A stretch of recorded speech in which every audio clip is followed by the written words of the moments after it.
نفذت القوات البحرية في القوات المسلحة اليمنية وبعون الله تعالى عمليتين عسكريتين في البحر الأحمر.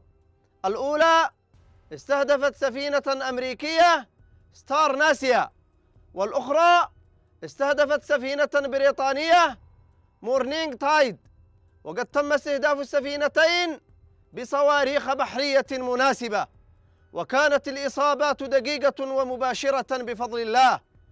وستقوم القوات المسلحة اليمنية بتنفيذ المزيد من العمليات العسكرية النوعية ضد كافة الأهداف المعادية الأمريكية والبريطانية.